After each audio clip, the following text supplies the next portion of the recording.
శ్రీ సాయి సచ్చరిత్రము 3వ అధ్యాయం. సాయిబాబా అనుమతి, వాగ్దానము, భక్తులకు బాబా నియమించిన పనులు, బాబా కథలు, సముద్ర మధ్యమున దీపస్తంభము, బాబా ప్రేమ, రోహిలా కథ, అమృతతుల్యములైన బాబా పలుకులు, సాయిబాబా యొక్క అనుమతియు వాగ్దానము. వెనుకటి అధ్యాయములో వర్ణించిన ప్రకారము శ్రీ సాయి సచ్చరిత్ర వ్రాయుటకు బాబా పూర్తి అనుమతిని సొంగుచు ఇట్లు నుడివిరి. సచ్చరిత్ర వ్రాయు విషయములో నా పూర్తి సమ్మతి కలదు. నీ పనిని నీవు నిర్వర్తించుము, భయపడకుము, మనస్సు నిలకడగా ఉంచుము, నా మాటల యందు విశ్వాసం ఉంచుము. నా లీలలు రాసినచు అవిద్య అంతరించిపోవును. శ్రద్ధాభక్తులతో వానిని వినిన వారికి ప్రపంచమందు వ్యామోహము క్షీణించును. బలమైన ప్రేమభక్తి కెరటములు లేచును. ఎవరైతే నా లీలలలో మునిగెదరో వారికి జ్ఞానరత్నములు లభించును. ఇది విని రచయిత మిక్కిలి సంతోషించెను. వెంటనే నిర్భయుండయ్యను. కార్యము జయప్రదముగా సాగునను ధైర్యము కలిగెను. అటుపైన శ్యామా వైపు తిరిగి బాబా ఇట్లనెను. ప్రేమతో నా నామము ఉచ్చరించిన వారి కోరికలన్నీ నెరవేర్చెదను. వారి భక్తిని హెచ్చించెదను. వారినన్ని దిశలయందు కాపాడెదను. ఎవరైతే మనఃపూర్వకముగా నాపై పూర్తిగా ఆధారపడి ఉన్నారో వారి కథలు వినునప్పుడు అమితానందమును పొందెదరు. నా లీలలను గానము చేయు వారి గంతులేని ఆనందమును, శాశ్వతమైన తృప్తిని ఇచ్చేదనని నమ్ముము. ఎవరైతే నన్ను శరణు వేడెదరో, భక్తి విశ్వాసములతో నన్ను పూజించెదరో, నన్నే స్మరించెదరో, నా రూపమును తమ మనస్సును నిలుపుకునెదరో వారిని దుఃఖబంధముల నుండి తప్పింతును. ప్రాపంచిక విషయములన్నిటినీ మరచి నా నామమునే జపించుచు, నా పూజనే సల్పుచు, నా లీలలను చరిత్రమును మననము చేయుచు ఎల్లప్పుడూ నన్ను జ్ఞప్తియందుంచుకుని వారు ప్రపంచ విషయములందెట్లు తగులుకుందురు. వారిని మరణము నుండి బయటకు లాగెదను. నా కథలు వినినచో సకల రోగములు నివారింపబడును. కావున భక్తి శ్రద్ధలతో నా కథలను విను. వానిని మనమున నిలుపుము. ఆనందమునకు, తృప్తికి ఇదియే మార్గము. నా భక్తుల యొక్క గర్వాహంకారములు నిష్క్రమించును. నా లీలలు వినువారికి శాంతి కలుగును. మనపూర్వకమైన నమ్మకము గలవారికి శుద్ధ చైతన్యముతో తాదాత్మ్యము కలుగును. సాయి సాయి అను నామమును జ్ఞప్తియందుంచుకున్నంత మాత్రమున చెడు పలుకుట వలన, వినుట వలన కలుగు పాపములు తొలగిపోవును. భక్తులకు వేర్వేరు పనులు నియమించుట. భగవంతుడు వేర్వేరు భక్తులను వేర్వేరు పనులకు నియమించును. కొందరు దేవాలయములు, మఠములు, తీర్థములలో నది ఒడ్డున మెట్లు మొదలగునవి నిర్మించుటకు నియమితులగుదురు. భగవంతుని లీలలను పాడుటకు కొందరు నియుక్తులగుదురు. కొందరు తీర్థయాత్రలకు పోవుదురు. సచ్చరిత్ర రచన నాకు నియమింపబడినది. విషయజ్ఞానము శూన్యమగుటచే ఈ పని నా అర్హతకు మించినది. అయినచో ఇంత కఠినమైన పని నేనెందుకు ఆమోదించవలను? సాయిబాబా జీవిత చరిత్రను వర్ణించగలవారెవ్వరు? సాయి యొక్క కరుణయే ఇంత కఠిన కార్యమును నెరవేర్చు శక్తిని నాకు ప్రసాదించినది. నేను చేత కలము పట్టుకునగానే సాయిబాబా నా అహంకారమును పరిహరించి వారి కథలను వారే వ్రాసికొనిది. కనుక ఈ గ్రంథమును రచించిన గౌరవము సాయిబాబాకే చెందుతుంది, కాని నాకు కాదు. బ్రాహ్మణుడనై పుట్టినప్పటికీ శృతి, స్మృతి అను 2 కళ్ళు లేకుండుటచే సాయి సచ్చరిత్రను నేను వ్రాయలేకుంటుని. కానీ భగవంతుని అనుగ్రహము మూగవానిని మాట్లాడినట్లు చేయును, కుంటివానిని పర్వతము దాటునట్లు చేయును. తన ఇచ్ఛానుసారము పనులు నెరవేర్చుకుని చాతుర్యము ఆ భగవంతునికే కలదు. హార్మోనియమునకు గాని వేణువునకు గాని ధ్వనులు ఎట్లు వచ్చుచున్నవో తెలియదు. అది వాయించువానికే తెలియను. చంద్రకాంతము ద్రవించుట, సముద్రము పొంగుట వాని వల్ల జరగవు. అది చంద్రోదయములో జరుగును. బాబా కథలు దీపస్తంభములు. సముద్ర మధ్యమందు దీపస్తంభములుండును. పడవలపై పోవువారు ఆ వెలుతురుతో రాళ్ళు, రప్పల వల్ల కలుగు హానులను తప్పించుకొని సురక్షితముగా ప్రయాణింతురు. ప్రపంచమను మహాసముద్రములో బాబా కథలను దీపములు దారిచూపును.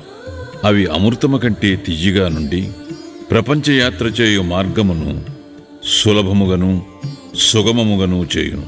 యోగీశ్వరుల కథలు పవిత్రములు. అవి మన చెవుల ద్వారా హృదయమందు ప్రవేశించినప్పుడు శరీర స్పృహయును అహంకారమును ద్వంద్వ భావములను నిష్క్రమించును. మన హృదయమందు నిల్వయుండిన సందేహములు పటాపంచలైపోవును. శరీర గర్వము మాయమైపోయి కావలసినంత జ్ఞానము నిల్వ చేయబడును. శ్రీ సాయిబాబా కీర్తి వర్ణనలు ప్రేమతో పాడిన గాని వినిన గాని భక్తుని పాపములు పటాపంచలగును. కాబట్టి ఇవియే మోక్షమునకు సులభ సాధనములు.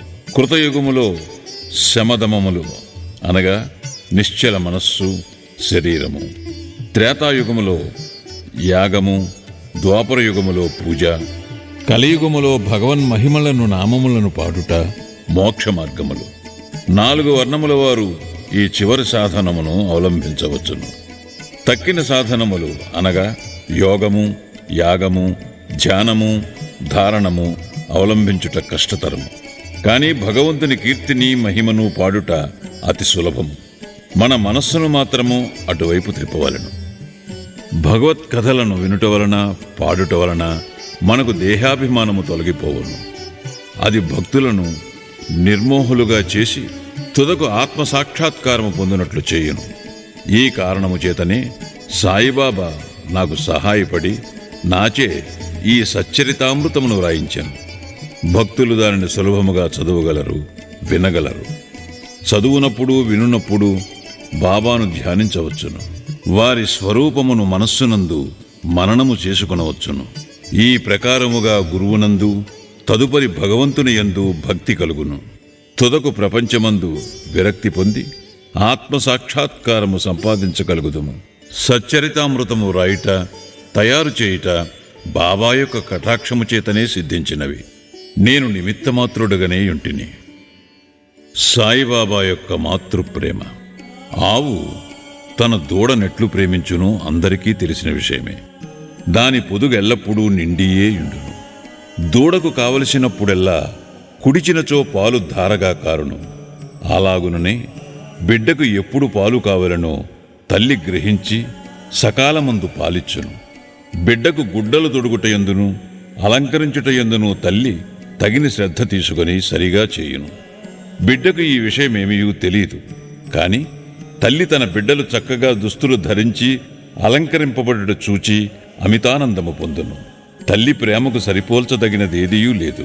అది అసామాన్యము, నిర్వ్యాజము. సద్గురువులు కూడా ఈ మాతృప్రేమ వారి శిష్యులందు చూపుదురు. సాయిబాబాకు కూడా నా యందట్టి ప్రేమయుండెను. దానికి క్రింది ఉదాహరణమొకటి. 1916వ సంవత్సరంలో నేను సర్కారు ఉద్యోగము నుండి విరమించితిని. నాకీయ నిశ్చయించిన పింఛను కుటుంబమును గౌరవముగా సాకుటకు చాలదు. గురు పౌర్ణమి నాడు ఇతర భక్తులతో నేను కూడా షిరిడీకి పోయి తిని. అన్నా చించినీఖర్ నా గురించి బాబాతో ఇట్లనెను: దయచేసి ఈ అన్నాసాహెబ్ యందు దాక్షిణ్యము చూపుము. వానికి వచ్చు పింఛను సరిపోదు. వాని కుటుంబము పెరుగుచున్నదే. వానికి ఇంకేదైనా ఉద్యోగం ఇప్పించుము. వాని ఆతురతను తీసి నిశ్చింతను కలుగు చేయుము. అందులకు బాబా ఇట్లు జవాబిచ్చాను: వానికి ఇంకొక ఉద్యోగము దొరుకును. కాని వాడిప్పుడు నా సేవతో తృప్తి పడవలను. వాని భోజన పాత్రలు ఎప్పుడూ పూర్ణముగానే ఉండును. అవి ఎన్నటికీ నిండుకొను. వాని దృష్టినంతటినీ నా వైపు త్రిప్పవలను. నాస్తికుల దుర్మార్గుల సహవాసమును విడువవలను. అందరి ఎడల అణుకువ నమ్రతలు ఉండవలను. నన్ను హృదయపూర్వకముగా పూజించవలను. వాడిట్లు చేసినచో శాశ్వతానందం పొందును. నన్ను పూజింపుడను దానిలోనే ఈ నన్ను అనగా ఎవరు అను ప్రశ్నకు సమాధానము ఈ గ్రంథము యొక్క ఉపోద్ఘాతములో సాయిబాబా ఎవరు అను శీర్షిక క్రింద చెప్పిన దానిలో విశదీకరింపబడి ఉన్నది. చూడుడు. రోహిలా కథ. రోహిలా కథ విన్నచో బాబా ప్రేమ ఎట్టిదో బోధపడను.